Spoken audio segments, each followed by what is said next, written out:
Hi hello friends, welcome back to my YouTube channel. ಸ್ನೇಹಿತರೆ, ಇವತ್ತಿನ classes science ವಿಜ್ಞಾನಕ್ಕೆ ಸಂಬಂಧಪಟ್ಟಂಥ ಪ್ರಮುಖ ಪ್ರಶ್ನೋತ್ತರಗಳನ್ನ ನೋಡ್ತಾ ಹೋಗೋಣ ಸ್ನೇಹಿತರೆ. ಸೊ ಫಸ್ಟ್ ಕ್ವಶನ್ ನೋಡ್ತಾ ಹೋದರೆ, ಎಲೆಗಳು ಹಸಿರು ಬಣ್ಣ ಹೊಂದಿರುವುದಕ್ಕೆ ಕಾರಣ ಯಾವ ಪಿಗ್ಮೆಂಟ್ ಎಂದು ಕೇಳಿದ್ದಾರೆ. Option carotenoids, chlorophyll, anthocyanin and haemoglobin. So ನೋಡ್ತಾ ಹೋದರೆ ಸ್ನೇಹಿತರೆ, ಕೆಲವೊಂದು ಬಣ್ಣಗಳನ್ನ ನೋಡ್ತಾ ಹೋಗ್ತೀವಿ. ಎಲೆಗಳು ಹಸಿರಾಗಿರೋದಕ್ಕೆ ಕಾರಣ ಏನು? ಸೊ ಮೊನ್ನೆ ಒಂದು ಕ್ವಶನ್ ನೋಡಿದ್ವಿ, ಹಾಲು ಯೆಲ್ಲೋ ಕಲರ್ ಆಗಿರೋದಕ್ಕೆ ಕಾರಣ ಏನು, ಅಥವಾ ಬ್ಲಡ್ ರೆಡ್ ಕಲರ್ ಆಗಿರೋದಕ್ಕೆ ಕಾರಣ ಏನು, ಕೂದಲಿನ ಬಣ್ಣಕ್ಕೆ ಕಾರಣ ಏನು, ಚರ್ಮದ ಬಣ್ಣಕ್ಕೆ ಕಾರಣ ಏನು. ಸೊ ಈ ರೀತಿ ಬಣ್ಣಗಳಿಗೆ ಸಂಬಂಧಪಟ್ಟಂಥ ಹಲವಾರು ಕ್ವಶನ್ಸ್ಗಳು ಇದ್ದಾವೆ ಸ್ನೇಹಿತರೆ. ಸೊ ಈಗ ಆಲ್ರೆಡಿ ತುಂಬ ಕ್ವಶನ್ಸ್ಗಳನ್ನು ನಿಮ್ಮ ಮುಂದೆ ಇಟ್ಟಿದ್ದೇನೆ. ಸೊ ಇವತ್ತಿನ ಕ್ವಶನ್ ಏನಾಗಿದೆ, ಎಲೆಗಳು ಹಸಿರು ಬಣ್ಣ ಹೊಂದಿರುವುದಕ್ಕೆ ಕಾರಣವಾದಂಥ ಪಿಗ್ಮೆಂಟ್ ಯಾವುದು? ಆಪ್ಷನ್ ನೋಡಿದಾಗ ಆನ್ಸರ್ ಏನಾಗುತ್ತೆ, ಆಪ್ಷನ್ 2 ಕ್ಲೋರೋಫಿಲ್ ಆಗಿರುತ್ತೆ. ಹೌದಲ್ವಾ? ಎಲೆಗಳು ಹಸಿರು ಬಣ್ಣಕ್ಕೆ ಮುಖ್ಯ ಕಾರಣ ಕ್ಲೋರೋಫಿಲ್. ಸೊ ಇನ್ನು ಹಿಮೋಗ್ಲೋಬಿನ್ ಬಂದು ಈ ಒಂದು ಏನು ರಕ್ತದ ಒಂದು ಬಣ್ಣಕ್ಕೆ ಕೆಂಪಾಗಿರಲು ಕಾರಣ ಹಿಮೋಗ್ಲೋಬಿನ್ ಆಗಿರುತ್ತೆ. ಇನ್ನು ಕೆರಟಿನಾಯ್ಡ್ಸ್ ಅಂತ ಹೇಳಿದಾಗ ಸ್ನೇಹಿತರೆ, ಕೆರಾಟಿನ್ ಅಂತ ಕೂದಲಿನ ಒಂದು ಬಣ್ಣಕ್ಕೆ ಕಾರಣವಾದರೆ ಮತ್ತು ಕೆರಾಟಿನ್ ಅಂತ ಬರುತ್ತೆ. ಸೊ ಹಾಲಿನ ಒಂದು ಹಳದಿ ಬಣ್ಣಕ್ಕೂ ಸಹ ಕಾರಣವಾಗ್ತಕ್ಕಂಥದ್ದು ಆಗಿರುತ್ತೆ.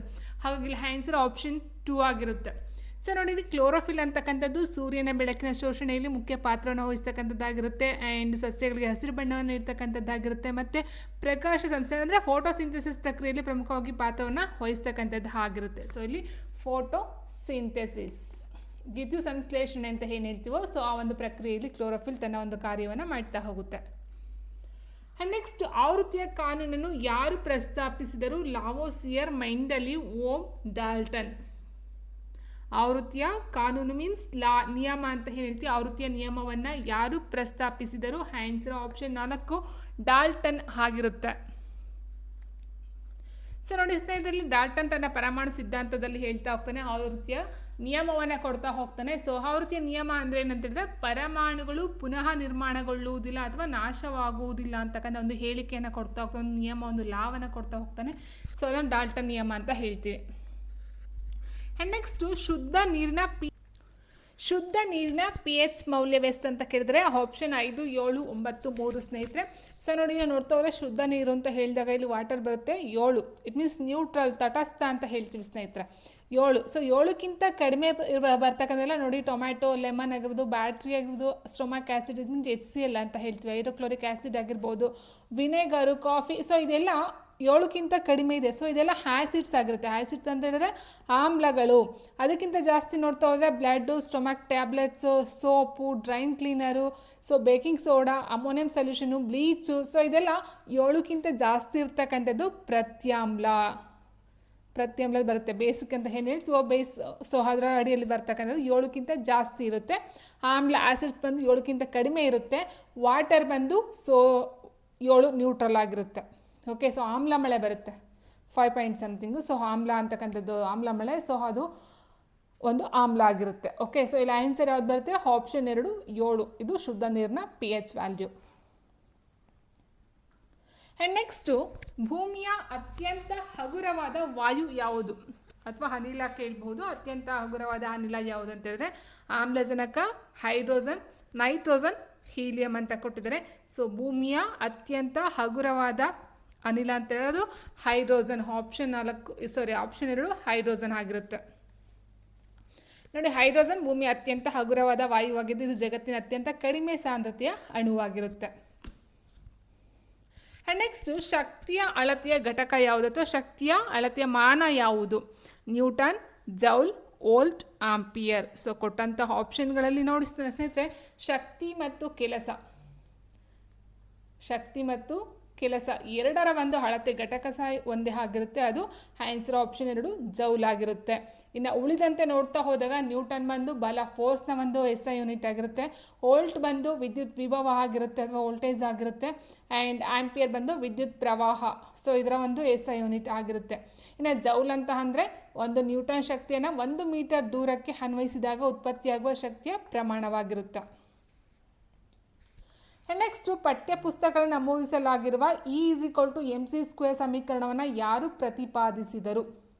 ಐನ್ಸ್ಟೀನ್ ಥಿಯರಿ ಅಂತಲೇ ಹೇಳ್ತೀವಿ ಸ್ನೇಹಿತರೆ ನಾವು. ಐನ್ಸ್ಟೀನ್ ಥಿಯರಿ ಅಂತಕ್ಕಂಥದ್ದು E=mc². So answer option 1 Einstein ಆಗಿರುತ್ತೆ, ಆಲ್ಬರ್ಟ್ ಐನ್ಸ್ಟೀನ್. ನೋಡಿ, ಇಲ್ಲಿ ಈ ಸಮೀಕರಣವನ್ನು ಆಲ್ಬರ್ಟ್ ಐನ್ಸ್ಟೀನ್ ತಮ್ಮ ಸಾಪೇಕ್ಷತಾವಾದದಲ್ಲಿ ಒಂದು ಥಿಯರಿ ಆಫ್ ರಿಲೇಟಿವಿಟಿ ಅಥವಾ ಐನ್ಸ್ಟೀನ್ ಥಿಯರಿ ಅಂತ ಏನು ಹೇಳ್ತೀವೋ ಸೊ ಅದನ್ನು ಅವರು ಪ್ರತಿಪಾದನೆ ತರ್ತಾ ಹೋಗ್ತಾರೆ. ಇದು ಶಕ್ತಿಯ ಭಾರಿತ ದ್ರವ್ಯ ಮತ್ತು ಸೊ ಎಮ್ ಮೀನ್ಸ್ ಮಾಸ್ ದ್ರವ್ಯ, okay, E means energy, so C means ಬೆಳಕಿನ ವೇಗ, ವೇಗ ಅಂತ ಹೇಳಿದಾಗ ವೆಲಾಸಿಟಿ ಅಂತ ಹೇಳ್ತೀವಿ ಸ್ನೇಹಿತರೆ, ನಡುವಿನ ಸಂಬಂಧವನ್ನು ವಿವರಿಸ್ತಕ್ಕಂಥದ್ದು ಆಗಿರುತ್ತೆ. E is equal to mc square. ಭೂಮಿಯ ಗಾತ್ರಕ್ಕೆ ಹೋಲಿಸಿದರೆ ಚಂದ್ರನ ಗಾತ್ರ ಎಷ್ಟು ಅಂತ ಕೇಳಿದರೆ 1/2, 1/4, 1/6, 1/8. ಸೊ ಭೂಮಿಯ ಗಾತ್ರಕ್ಕೆ ಹೋಲಿಸಿದರೆ ಚಂದ್ರನ ಗಾತ್ರ ಎಷ್ಟು ಅಂತ ಹೇಳಿದರೆ ಭೂಮಿಯ ಕಾಲು ಭಾಗದಷ್ಟು ಚಂದ್ರ ಇರ್ತಕ್ಕಂಥದ್ದು ಆಗಿದೆ ಸ್ನೇಹಿತರೆ. ಸೊ 1/4 ಅಂದರೆ ಭೂಮಿ ಎಷ್ಟಿದೆಯೋ ಸೊ ಅದರಲ್ಲಿ ಕಾಲು ಭಾಗ ಚಂದ್ರನ ಒಂದು ಗಾತ್ರ ಇರ್ತಕ್ಕಂಥದ್ದು ಆಗಿರುತ್ತೆ. ಆ್ಯಂಡ್ ನೆಕ್ಸ್ಟ್ ಇನ್ನೊಂದು ಕ್ವೆಶನ್ ಇತ್ತು, ಏನಂತ ಹೇಳಿದ್ರೆ ಭೂಮಿಗೆ ಹೋಲಿಸಿದ್ರೆ ಚಂದ್ರನಲ್ಲಿರ್ತಕ್ಕಂಥ ಗುರುತ್ವಾಕರ್ಷಣೆ ಎಷ್ಟು ಅಂತ. ಸೊ ಅದು 1/6 ಆಗಿರುತ್ತೆ. ಗುರುತ್ವಾಕರ್ಷಣೆ 1/6, ಅದರ ಒಂದು ಗಾತ್ರಕ್ಕೆ ಹೋಲಿಸ್ಕೊಂಡ್ರೆ 1/4. ನೆಕ್ಸ್ಟು ಕೆಂಪು ರಕ್ತ ಕಣಗಳ ಪ್ರಮುಖ ಕಾರ್ಯ ಏನಂತ ಕೇಳಿದರೆ ರೋಗ ನಿರೋಧಕ ಶಕ್ತಿಯನ್ನು ನೀಡುವುದು, ಹಾರ್ಮೋನ್ ಸಾಗಣೆಯ ಮಾಡುವುದು, ಆಮ್ಲಜನಕವನ್ನು ದೇಹದ ಭಾಗಗಳಿಗೆ ಸಾಗಿಸುವುದು, ಪೋಷಕಾಂಶಗಳನ್ನು ಸಂಗ್ರಹಿಸುವುದು. ಸೊ ನೋಡ್ತಾ ಹೋದಾಗ ಸ್ನೇಹಿತರೆ ರೆಡ್ ಬ್ಲಡ್ ಸೆಲ್ಸ್ ನೋಡ್ತೀವಿ ಆ್ಯಂಡ್ ವೈಟ್ ಬ್ಲಡ್ ಸೆಲ್ಸ್ ನೋಡ್ತೀವಿ, ಅದಾದ ನಂತರ ಪ್ಲೇಟ್ಲೆಟ್ಸ್ಗಳನ್ನ ನೋಡ್ತಾ ಹೋಗ್ತೀವಿ. ಸೊ ರೆಡ್ ಬ್ಲಡ್ ಸೆಲ್ಸ್ ಅಂದ್ರೇನು, ಆಮ್ಲಜನಕವನ್ನು ದೇಹದ ಭಾಗಗಳಿಗೆ ಸರಬರಾಜು ಮಾಡ್ತಕ್ಕಂಥದ್ದು ಕೆಂಪು ರಕ್ತ ಕಣಗಳ ಕೆಲಸ ಆಗಿರುತ್ತೆ. ಆ್ಯಂಡ್ ಬಿಳಿ ರಕ್ತ ಕಣಗಳ ಕೆಲಸ ಏನಾಗಿರುತ್ತೆ ಅಂತಂದರೆ ಪ್ರೊಟೆಕ್ಟ್ ಮಾಡ್ತಕ್ಕಂಥದ್ದು, ಈ ಒಂದು ಆ್ಯಂಟಿಬಯೋಟಿಕ್ ಆಗಿ ಕೆಲಸವನ್ನು ಮಾಡ್ತಕ್ಕಂಥದ್ದು, ಏನು ಬಾಡಿಗೆ ಇಂಜೆಕ್ಟ್ ಆಗ್ತಕ್ಕಂಥ ವೈರಸ್ ಏನಿರುತ್ತೋ ಸೊ ಅದನ್ನು ಒಡೆದೋಡಿಸ್ತಕ್ಕಂಥದ್ದು ಆ್ಯಂಟಿವೈರಸ್ ಆಗಿ ಕೆಲಸವನ್ನು ಮಾಡ್ತಕ್ಕಂಥದ್ದಾಗಿರುತ್ತೆ. ಇನ್ನು ಪ್ಲೇಟ್ಲೆಟ್ಸ್ ಏನು ಕೆಲಸ ಏನಂತ ಹೇಳಿದ್ರೆ ಸೊ ರಕ್ತವನ್ನು ಹೆಪ್ಪುಗಟ್ಟತಕ್ಕಂಥ ಒಂದು ಕೆಲಸ ಪ್ಲೇಟ್ಲೆಟ್ಸ್ದಾಗಿರುತ್ತೆ. ಸೊ ಇಲ್ಲಿ ಆನ್ಸರ್ ಯಾವುದಾಗಿರುತ್ತೆ ಆಪ್ಷನ್ 3, ಆಮ್ಲಜನಕವನ್ನು ದೇಹದ ಭಾಗಗಳಿಗೆ ಸಾಗಿಸುವುದು ಈ ಒಂದು ರೆಡ್ ಬ್ಲಡ್ ಸೆಲ್ಸ್ನ ಒಂದು ಕಾರ್ಯ ಆಗಿರುತ್ತೆ.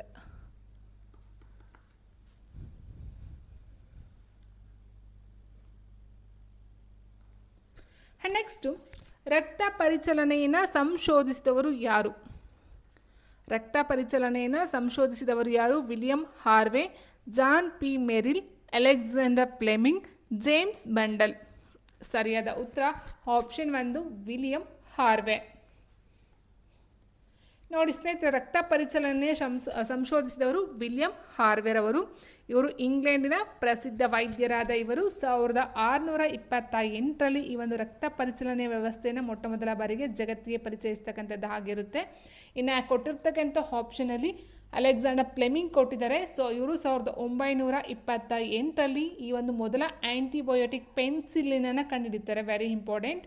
ಆ್ಯಂಡ್ ನೆಕ್ಸ್ಟ್ ಆಪ್ಷನ್ ಏನಿದೆ, ಸೊ ಜಾನ್ ಪಿ ಮೆರಿಲ್ ಕೊಟ್ಟಿದ್ದಾರೆ. ಜಾನ್ ಪಿ ಮೆರಿಲ್ ರವರು ಇವರು ಅಮೆರಿಕಾದ ವೈದ್ಯರು ಮತ್ತು ಮೂತ್ರಪಿಂಡ ಕಸಿ ಹಾಗೂ ಡಯಾಲಿಸಿಸ್ ಕ್ಷೇತ್ರದ ಪ್ರವರ್ತಕರಾಗಿದ್ದರು. ಇವರನ್ನು ನೆಫ್ರಾಲಜಿಯ ಪಿತಾಮಹ ಎಂದು ಕರೆಯಲಾಗುತ್ತದೆ. ವೆರಿ ವೆರಿ ಇಂಪಾರ್ಟೆಂಟ್ ಸ್ನೇಹಿತರೆ, ನೋಡ್ತಾ ಹೋಗಿ. ಸೊ ಮೂತ್ರಪಿಂಡದ ಕಸಿ ಮಾಡಿಸ್ತಕ್ಕಂಥದ್ದಾಗಿದ್ದು ಡಯಾಲಿಸಿಸ್, ಮೂತ್ರಪಿಂಡಕ್ಕೆ ಸಂಬಂಧಪಟ್ಟಂತೆ ಡಯಾಲಿಸಿಸ್ ಕ್ಷೇತ್ರದ ಪ್ರವರ್ತಕರಾಗಿದ್ದು ಇವರನ್ನು ನೆಫ್ರಾಲಜಿಯ ಪಿತಾಮಹ ಎಂದು ಕರೆಯಲಾಗುತ್ತದೆ. ಓಕೆ, 1954ರಲ್ಲಿ ವಿಶ್ವದ ಮೊದಲ ಯಶಸ್ವಿ ಮೂತ್ರಪಿಂಡ ಕಸಿ ಶಸ್ತ್ರಚಿಕಿತ್ಸೆಯನ್ನು ಬೋಸ್ಟನ್ ಪೀಟರ್ ಬೆಂಟ್ ಬ್ರೀಗನ್ ಆಸ್ಪತ್ರೆಯಲ್ಲಿ ಯಶಸ್ವಿಯಾಗಿ ನಡೆಸ್ತಕ್ಕಂಥದ್ದು ಒಂದಾಗಿರುತ್ತೆ. ಸೊ ಹಾಗಾಗಿ ಇವರನ್ನು ನೆಫ್ರಾಲಜಿಯ ಪಿತಾಮಹ ಎಂದು ಕರೆಯಲಾಗುತ್ತದೆ. ಓಕೆ, ಸೊ ಇಲ್ಲಿಷ್ಟು ಅರ್ಥ ಮಾಡ್ಕೋಬೇಕಾಗುತ್ತೆ. ಮೂತ್ರಪಿಂಡ ಕಸಿ ಮತ್ತು ಡಯಾಲಿಸಿಸ್ ಕ್ಷೇತ್ರಕ್ಕೆ ಪ್ರವರ್ತಕರು ಮತ್ತು ನೆಫ್ರಾಲಜಿಯ ಪಿತಾಮಹ ಮತ್ತು ಯಾವ ಒಂದು ಆಸ್ಪತ್ರೆಯಲ್ಲಿ ಇವರು ಈ ಒಂದು ಕೆಲಸವನ್ನು ನಿರ್ವಹಣೆ ಫಸ್ಟ್ಗೆ ಕಂಡುಹಿಡಿತಾರೆ ಅಂತಕ್ಕಂಥದ್ದು ಸಹ ಆಗಿರುತ್ತೆ. ನೆಕ್ಸ್ಟು ಪ್ರೋಟೀನ್ ನ್ಯೂನತೆಯಿಂದ ಬರುವ ಕಾಯಿಲೆ ಯಾವುದು? ಕ್ವಾಶಿಯರ್ಕರ್, ಹಿಮೋಫೀಲಿಯಾ, ಅನಿಮಿಯಾ, ಅಲ್ಸರ್ ಅಂತ ಕೊಟ್ಟಿದ್ದಾರೆ. ಸೊ ನೋಡ್ತಾ ಹೋದಾಗ ಪ್ರೋಟೀನ್ ನ್ಯೂನತೆಯಿಂದ ಬರ್ತಕ್ಕಂಥ ಒಂದು ಕಾಯಿಲೆ ಅಂತ ಹೇಳಿದ್ರೆ ಆಪ್ಷನ್ 1 ಕ್ವಾಶಿಯರ್ಕರ್ ಆಗಿರುತ್ತೆ. ಸೊ ಇನ್ನು ಉಳಿದಂತೆ ನೋಡ್ತಾ ಹೋದಾಗ ಸ್ನೇಹಿತರೆ ಎನಿಮಿಯಾ ಇದು ರಕ್ತದಲ್ಲಿನ ಹಿಮೋಗ್ಲೋಬಿನ್ ಅಥವಾ ಕೆಂಪು ರಕ್ತ ಕಣಗಳ ಕೊರತೆಯಿಂದ ಬರ್ತಕ್ಕಂಥದ್ದಾಗಿರುತ್ತೆ. ಎನಿಮಿಯಾ ಬಂದು ರಕ್ತಹೀನತೆ ಅಂತ ಏನು ಹೇಳ್ತೀವೋ ಸೊ ಅದಾಗಿರುತ್ತೆ. ಇನ್ನು ಹಿಮೋಫೀಲಿಯಾ ಇದೊಂದು ಆನುವಂಶಿಕ ರಕ್ತಸ್ರಾವದ ಕಾಯಿಲೆ ಆಗಿರುತ್ತೆ. ಅಲ್ಸರ್ ಬಂದು ಹೊಟ್ಟೆ ಒಳಗಡೆ ಕರುಳೊಳಗಡೆ ಹುಣ್ಣಾಗ್ತಕ್ಕಂಥದ್ದು. ನೆಕ್ಸ್ಟು ಮೆದುಳಿನ ಅತ್ಯಂತ ದೊಡ್ಡ ಭಾಗ ಯಾವುದು? ಅನುಮಸ್ತಿಷ್ಕ, ಮಧ್ಯ ಮೆದುಳು, ಸೆರಿಬ್ರಮ್, ಸೆಫಾಲಾನ್ ಅಂತ ಕೊಟ್ಟಿದ್ದಾರೆ. ಮೆದುಳಿನ ಅತ್ಯಂತ ದೊಡ್ಡ ಭಾಗ ಬಂದು ಸೆರಿಬ್ರಮ್, ಆಪ್ಷನ್ 3 ಆಗಿರುತ್ತೆ. ಸೊ ಸೆರಿಬ್ರಮ್ ಬಂದು ಒಟ್ಟು 85% ಭಾಗದಷ್ಟು ಅದೇ ಆವರಿಸ್ಕೊಂಡಿದೆ. ಮೆದುಳಲ್ಲಿ ಇರ್ತಕ್ಕಂಥ ಮೆದುಳು ಏನಿದೆಯೋ ಗಾತ್ರ ಅದರಲ್ಲಿ 85% ಈ ಒಂದು ಸೆರಿಬ್ರಮ್ನೇ ಇರ್ತಕ್ಕಂಥದ್ದು.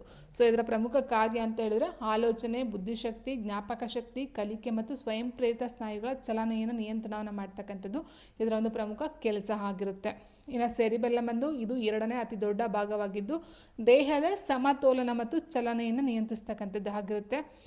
ನೆಕ್ಸ್ಟ್ ಮೆಡಲ್ ಆಮ್ಲಗೇಟ ಬಂದು ಇದು ಮೆದುಳಿನ ಕಾಂಡದ ಭಾಗವಾಗಿದ್ದು ಹೃದಯ ಬಡಿತ ಮತ್ತು ಉಸಿರಾಟದಂಥ ಅನೈಚ್ಛಿಕ ಕ್ರಿಯೆಗಳನ್ನು ನಿರ್ವಹಿಸುತ್ತದೆ.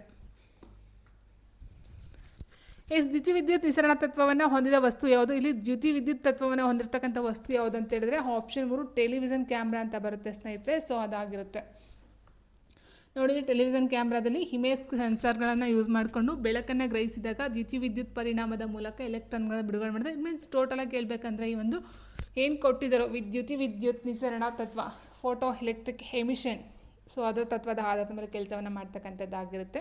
ಇನ್ನು ರಾಡಾರ್ ಬಂದು ರೇಡಿಯೋ ಅಲೆಗಳ ಪ್ರತಿಫಲನ, ಸೊ ಡಾಪ್ಲರ್ ಪರಿಣಾಮ ತತ್ವವನ್ನು ಆಧರಿಸಿ ಮಾಡ್ತಕ್ಕಂಥದ್ದು ಆಗಿದೆ. ವಸ್ತುವಿನ ದೂರ ಮತ್ತು ವೇಗವನ್ನು ಪತ್ತೆ ಹಚ್ಚಲು ಯೂಸ್ ಮಾಡ್ತಕ್ಕಂಥದ್ದು. ಲೇಸರ್ ಅನ್ನೋದು ನಿಮ್ಗೆ ಗೊತ್ತೇ ಇದೆ, ಬೆಳಕಿಗೆ ಸಂಬಂಧಪಟ್ಟಂತೆ ಆಗಿರುತ್ತೆ ಸ್ನೇಹಿತರೆ. ಬೆಳಕಿನ ಪ್ರವರ್ಧನೆಗೆ ಸಂಬಂಧಪಟ್ಟಂತೆ ಅದರ ಮೇಲೆ ಆಧಾರದ ಮೇಲೆ ಕೆಲಸವನ್ನು ಮಾಡ್ತಕ್ಕಂಥದ್ದು. ಸೊ ಇಲ್ಲ ಆನ್ಸರು ಟೆಲಿವಿಷನ್ ಕ್ಯಾಮ್ರಾ ಬಂದು ದ್ಯುತಿವಿದ್ಯುತ್ ನಿಸರಣ ತತ್ವದ ಆಧಾರದ ಮೇಲೆ ಕೆಲಸವನ್ನು ಮಾಡ್ತಕ್ಕಂಥದ್ದಾಗಿರುತ್ತೆ.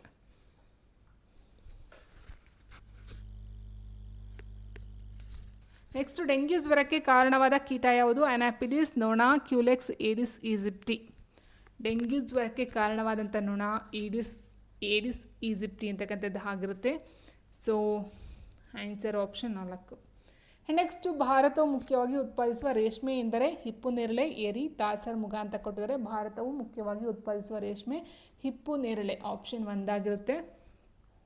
ಇಲ್ಲಿ ಕೇಳಿರ್ತಕ್ಕಂಥದ್ದು ಉತ್ಪಾದಿಸುವ ರೇಷ್ಮೆ ಅಂತ ಸ್ನೇಹಿತರೆ, ಇದು ರೇಷ್ಮೆ ಅಲ್ಲ, ರೇಷ್ಮೆ ಬೆಳೆ ಯಾವುದು ಅಂತ ಕೇಳಿರೋದು. ಇದು ಏನು ಸಿರಿಕಲ್ಚರ್ ಅಂತ ಏನು ಹೇಳ್ತೀವೋ, ಸೊ ಅಲ್ಲಿ ನೋಡ್ತಾ ಹೋದಾಗ ಭಾರತ ಉತ್ಪಾದನೆಯಾಗುವ ಪ್ರಮುಖ ಮತ್ತು ಅತ್ಯಂತ ಜನಪ್ರಿಯ ರೇಷ್ಮೆ ಎಂದರೆ ಹಿಪ್ಪುನೇರಳೆ.